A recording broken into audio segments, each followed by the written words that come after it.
오늘 하나님께서 저희에게 주시는 말씀은 마태복음 21장 1절로부터 11절까지의 말씀입니다. 마태복음 21장 1절로부터 11절까지의 말씀, 우리 자리에서 일어남으로 받도록 하겠습니다. 함께 교독하도록 하겠습니다. 그들이 예루살렘에 가까이 가서 감람산 벳바게에 이르렀을 때에 예수께서 두 제자를 보내시며 너희는 맞은편 마을로 가라. 그리하면 곧 매인 나귀와 나귀 새끼가 함께 있는 것을 보리니 풀어가 내게로 끌고 오라. 만일 누가 무슨 말을 하거든 주가 쓰시겠다 하라. 그리하면 즉시 보내리라 하시니 이는 선지자를 통하여 하신 말씀을 이루려 하심이라. 일렀으되 시온 딸에게 이르기를 내 왕이 내게 임하나니 그는 겸손하여 나귀 곧 멍에 매는 짐승의 새끼를 탔도다 하라 하였느니라. 제자들이 가서 예수께서 명하신 대로 하여 나귀와 나귀 새끼를 끌고 와서 자기들의 겉옷을 그 위에 얹음에 예수께서 그 위에 타시니 무리의 대다수는 그들의 겉옷을 길에 펴고 다른 이들은 나뭇가지를 베어 길에 펴고 앞에서 가고 뒤에서 따르는 무리가 소리 높여 이르되 호산나 다윗의 자손이여 찬송하리로다. 주의 이름으로 오시는 이여 가장 높은 곳에서 호산나 하더라. 예수께서 예루살렘에 들어가시니 온 성이 소동하여 이르되 이는 누구냐 하거늘. 함께 읽겠습니다. 무리가 이르되 갈릴리 나사렛에서 나온 선지자 예수라 하니라. 아멘. 이 말씀 하나님께서 저에게 주시는 말씀입니다. 자리에 앉으셔도 좋습니다.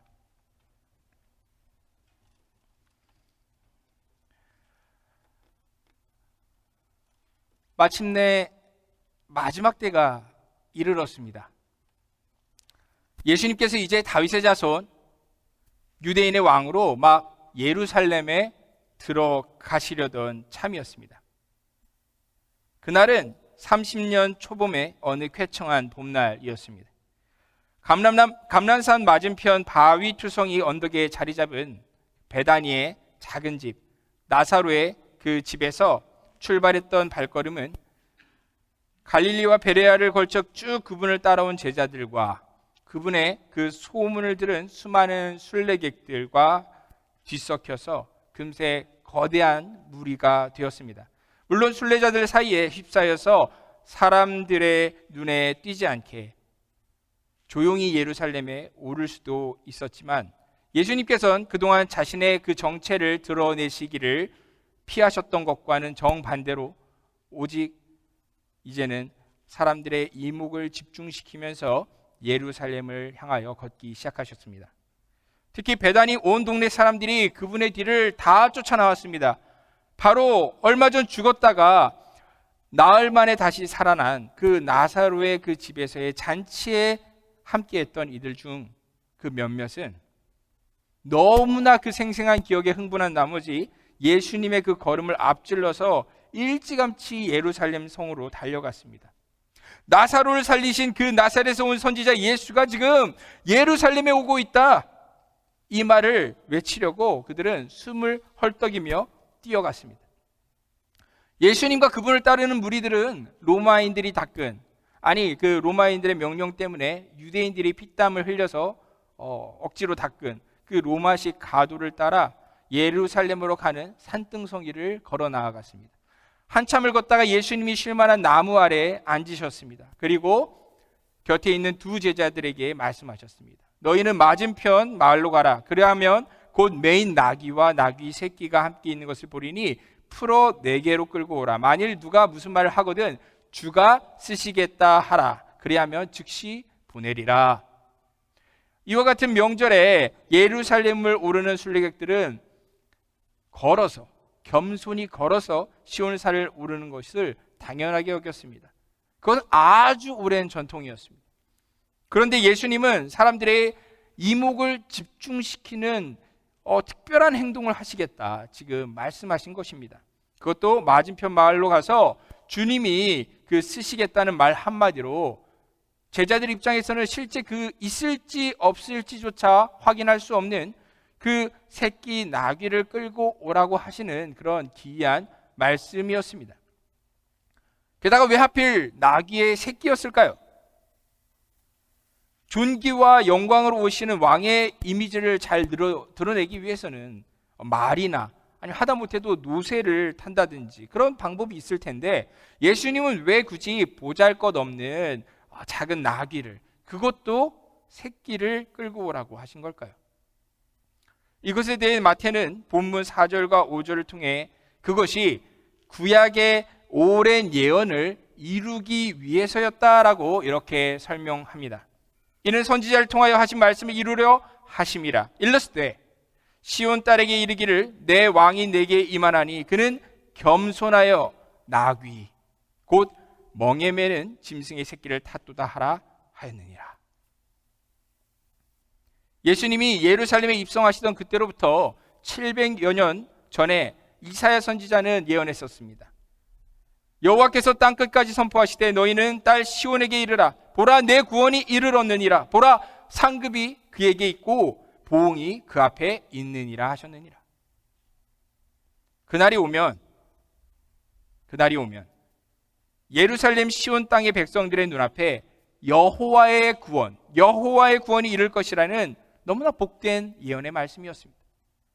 심지어 예루살렘의 유대인들 뿐만이 아니라 저 땅끝까지 하나님을 몰라 그 멸망의 사망의 길을 향해서 살아가고 있는 모든 세상의 이방인들까지도 그들에게 여호와의 구원이 임할 것이라는 놀라운 예언의 말씀이었습니다. 여호와께서 구원하신다. 그런 의미를 가진 이름이 있습니다. 여호와께서 구원하신다. 바로 예수, 여호와께서 구원하신다. 언젠가 예수가 시온에 오실 거라는 그 말씀이 이루어지는 날이었습니다. 또 스가랴 선지자도 550여 년 전 그날을 이미 예언했었습니다. 스가랴 9장 9절의 10절 말씀을 읽어보면 시온에 따라 크게 기뻐할지어다. 예루살렘에 따라 즐거이 부를지어다. 보라, 내 왕이 내게 임하시나니 그는 공의로우시며 구원을 베푸시며 겸손하여서 나귀를 타시나니 나귀의 작은 것 곧 나귀 새끼니라. 내가 에브라임의 병거와 예루살렘의 말을 끊겠고 전쟁하는 활도 끊으리니 그가 이방 사람에게 화평을 전할 것이요 그의 통치는 바다에서 바다까지 이르고 유브라데 강에서 땅끝까지 이르리라. 약속된 바로 그분이 예루살렘에 오시는 날에 그 구원자께서는 세상의 왕들과는 달리 겸손하셔서 나귀를, 그것도 나귀의 새끼를 타고 오실 거라고 예언됐던 것입니다. 그분이 오시면 하나님의 화평, 샬롬을 전할 것이고 그분의 다스리심이 세상 땅끝까지 이르게 될 것이라는 다시 한번의 약속이었습니다. 그러기에 하나님께서는 명령하셨습니다. 뭐라고요? 온 이스라엘 예루살렘에 그 메시아 왕이 오시는 그날이 되면 어떤 마땅히 모습을 보여야 한다고요? 시온에 따라 크게 기뻐할지어다.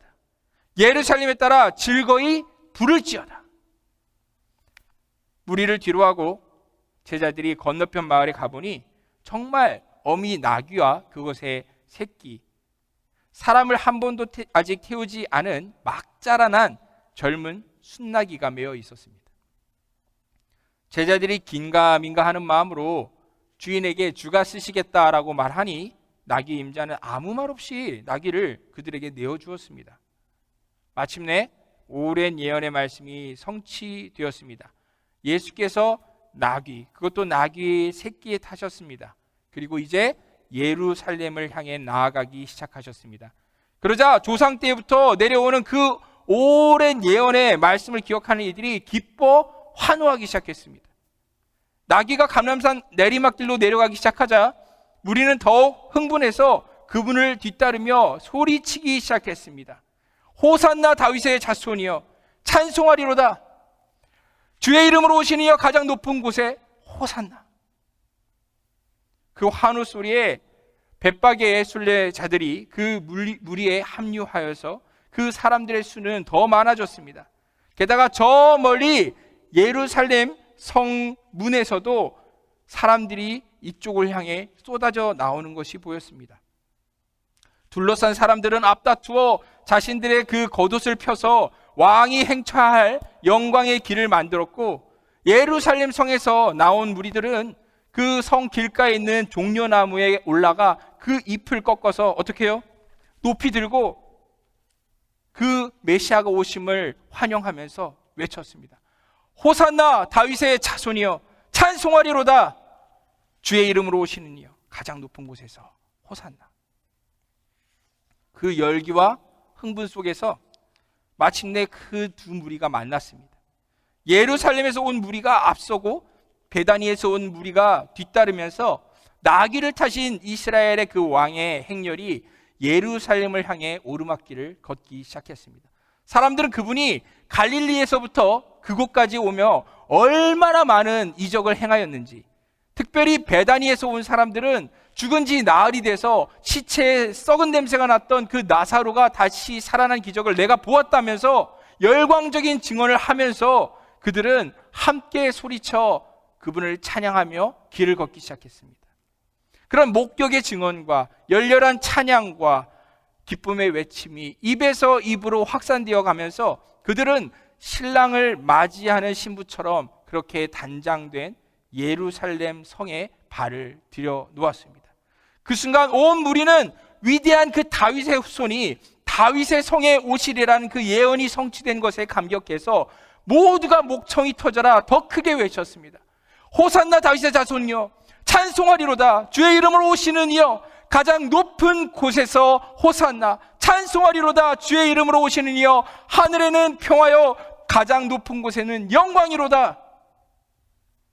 우리가 그날 외쳤던 그 말, 호산나, 호산나. 대체 그 말은 어떤 의미를 지니고 있을까요? 시편 118편 25절 26절은 이렇게 노래합니다. 여호와여 구하옵나니 이제 구원하소서. 여호와여 우리가 구하옵나니 이제 형통하게 하소서. 여호와의 이름으로 오는 자가 복이 있으며 우리가 여호와의 집에서 너희를 축복하였도다. 그날 예루살렘의 순례자들은 이 시편의 말씀을 기억했습니다. 이제 구원하소서, 즉 호산나. 여호와의 이름으로 오는 자가 복이 있으며. 이런 무리들의 그 외침은 이 시편의 표현들이었습니다. 이런 표현들은 유대인들이 가장 엄숙한 명절의 절기에 서로 교독하고 화답했던 그 시편의 구절들이었는데, 특별히 이 기도의 고백에서 이제 구원하소서라는 그 표현, 호시아나.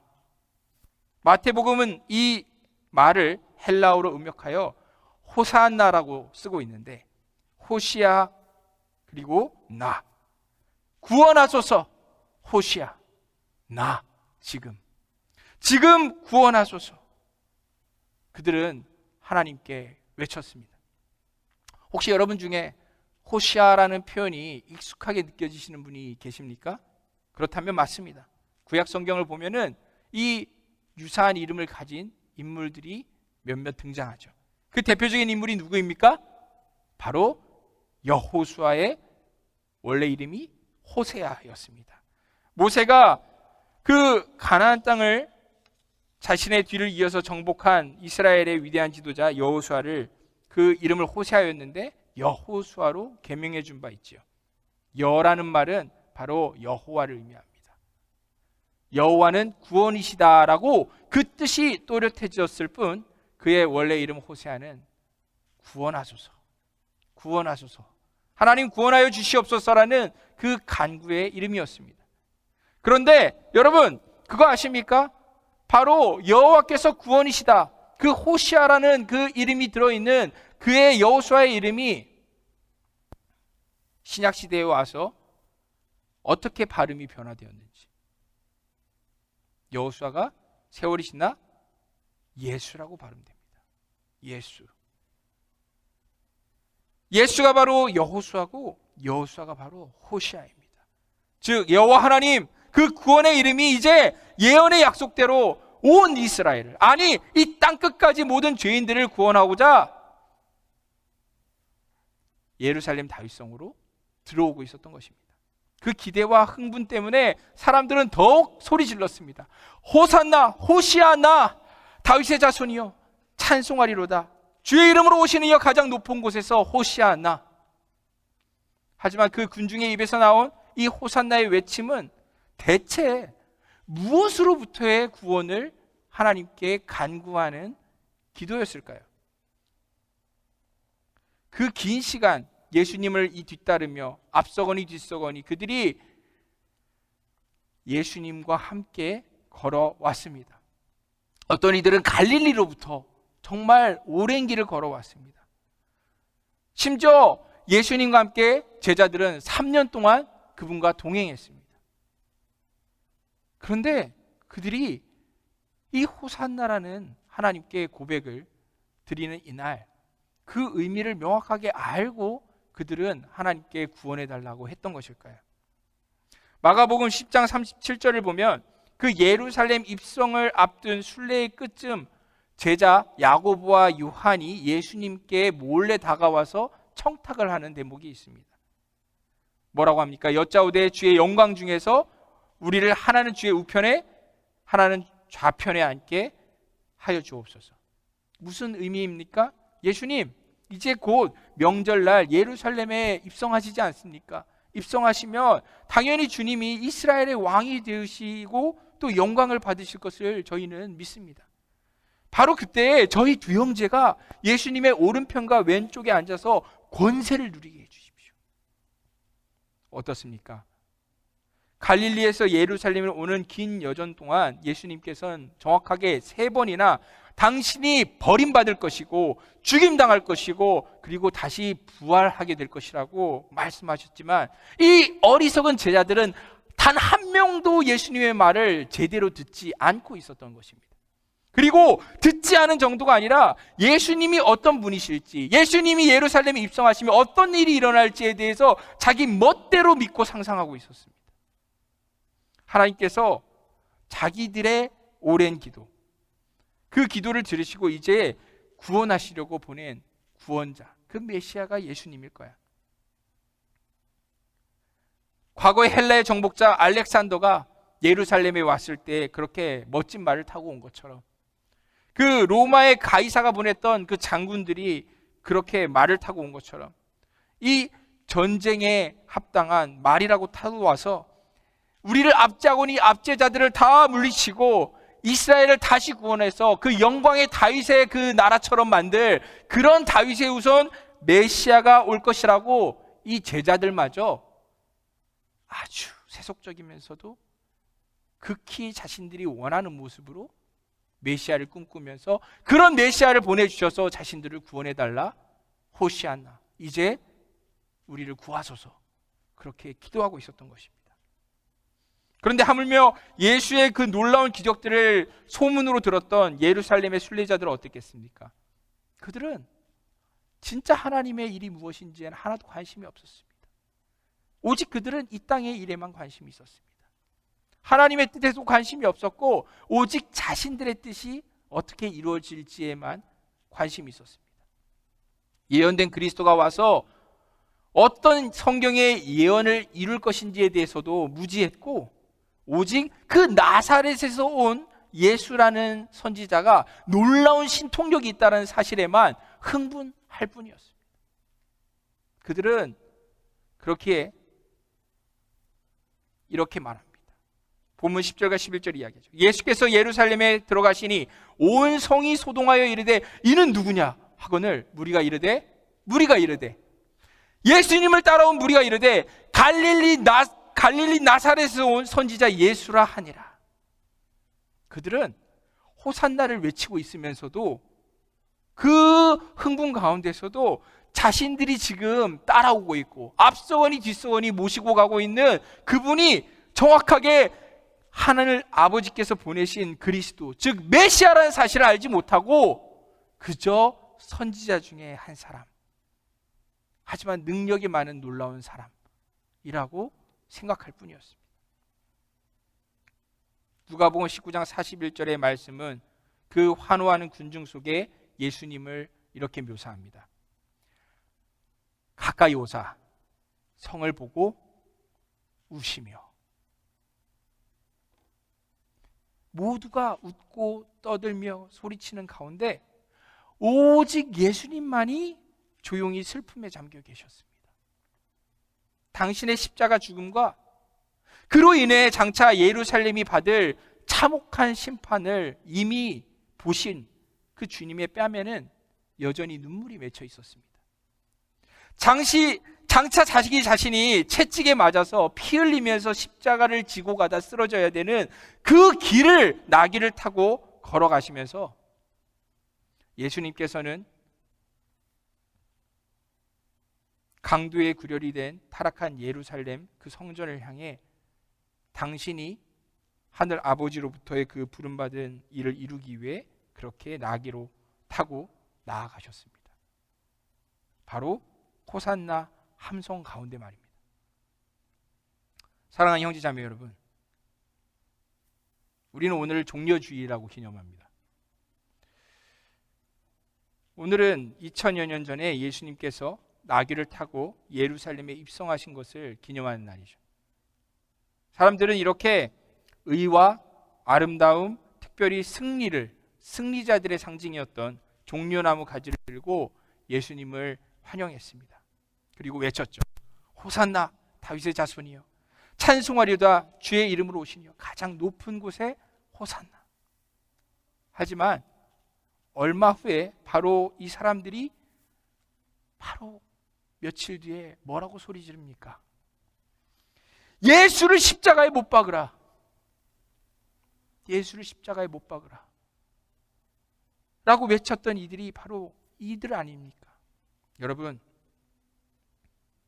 요한복음 12장 43절 말씀은 그 이유를 우리에게 설명합니다.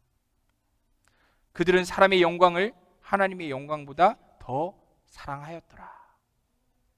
서글프게도 그 호산나의 외침은 하나님의 나라가 아니라 바로 이 땅에서 그들이 바라고 꿈꾸었던 어떤 그들의 소원, 정말 세속적인 어떤 바람들, 그 썩어질 이 죄인의 삶에서의 잠시간의 그 구원이었던 것입니다. 여러분, 이제 내일부터 우리가 흔히 말하는 고난주간이 시작되지요.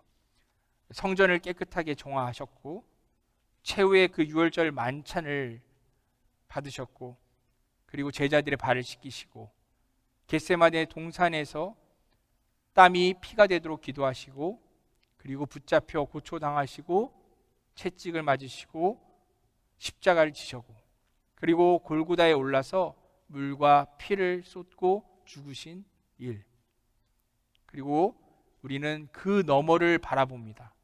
죽은 지 3일 만에 부활하신 그 부활의 날을 우리는 바라봅니다. 이 앞으로의 한 주간을 맞이하면서 오늘 여러분들은 어떤 마음으로 주님께 호산나 찬양하시겠습니까?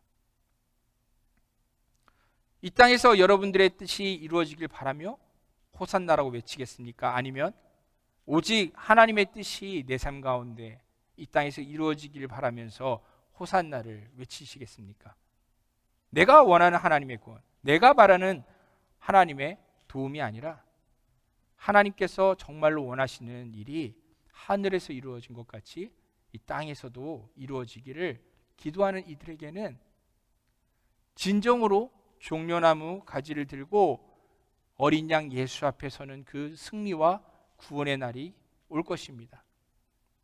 그렇기 때문에 마지막으로 계시록 7장 9절에서 12절 말씀은 이렇게 말씀합니다.